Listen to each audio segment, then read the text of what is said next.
Welcome to Let's Talk, a place for straight talk, hard topics, and smart people. I'm Sue Wallace, CEO of Oximetry, and thanks for joining me today. I'm very happy to be here with James Crowley and Dustin Osborne to talk about radiopharmaceutical therapy in the clinic. So first question is I think you are both billing and getting paid, including for dosimetry, but has the payment system affected how you've defined your protocols? I think it's interesting that people are so weirdly scared of it because there's been articles and publications, and the radiation oncology committee already agrees we can bill it, we can do it. You're not asking any different question.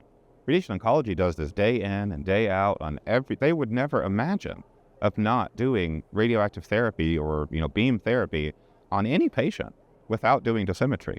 For us, it's just a new concept, and there's nothing wrong with it. There are billable codes, and yes, you do have to be careful. There is more than one dosimetry code.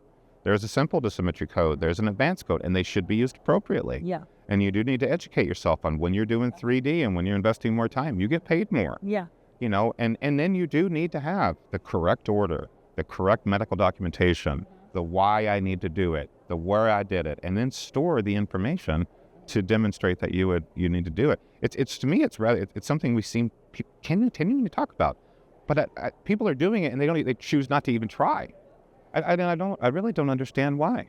Yeah, and it's the same. I mean, our radiology systems typically are not set up for rad-onc work, right? So we had to build whole new sections to store our reports because it's not the normal radiology report. So we had to come up with a new mechanism to be able to store our dosimetry reports. So if we did have CMS, for example, call about a patient where we billed out for a 3D dosimetry, then you need to be able to have that report available to them to show that you did show dose clouds and you did dose volume histogram calculations and you have all these ROIs out there. So that stuff has to be there, and you have to map those to your PACS system, which some of them are more difficult than others to work with for radiation oncology purposes because they're not PACS is not typically radiation oncology focused. So it's those are some challenges that from the radiology side are these sort of startup problems, and sometimes you do have some of the radiology groups that back out of it because they just don't have that infrastructure, and they realize it's going to be quite a bit of work. So instead of sort of barreling through those barriers like we might have, a lot of them we'll just let the radiation oncology side do all that piece. But it's weird because it's a weird blend of the radiation oncology side of things and this radiology side of things. Just to clear this up, because you're living the realities, I've heard people say, I'm a nuclear medicine department, I'm not allowed to build those radiation oncology dosimetry codes, but that's not true. It doesn't seem to be. We can't, obviously we can't say reimbursement maybe experts, but it doesn't seem to be. Yeah, and then we've had our groups look at it. We've looked at another sets of audits, around other colleagues, and there's nothing in the documentation that says a radiation oncologist is the only one that can build this code. Yeah. So as long as it meets the criteria for a treating physician, right, it appears that those are reasonable to bill. And you would imagine they would kick them back as more denied if they were seeing this coming out of a radiology department, and because they can see where the bill came from. I mean, insurance knows which group billed this, so and we've not had a single denial on that sort of front. And I'll take that too. And now I think some of the problems is now there's peer-reviewed literature. So I authored a paper with Stephen from Iowa, right, on how you're supposed to do this, the how billing and.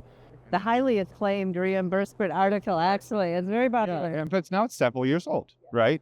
So it's not a new article. It's something that we went through with the Society of Nuclear Medicine, and they worked with the radiation oncology societies. They reviewed it too. They were part of the reviewing group of these activities. It is new.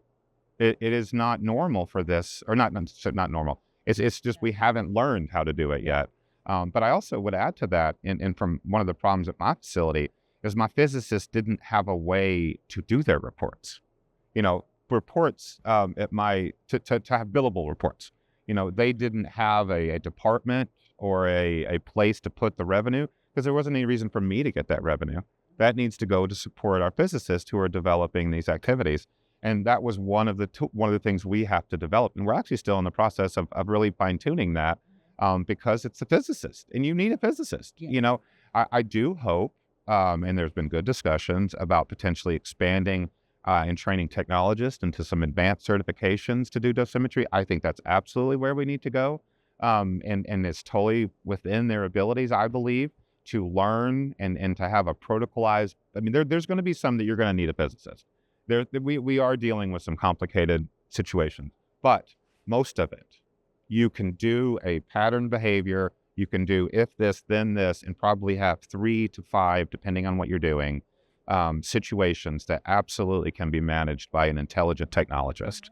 You know, and that would really support this effort to have a dosimetry certification, like heart or PET or you know, that these kinds of things absolutely are important to build this structure. There's so much here to learn from what your in the clinic experiences are. This has been great. We may have to do this again, but thank you so much for joining me. And so that's my official close. Let's talk again. Yeah. Very good.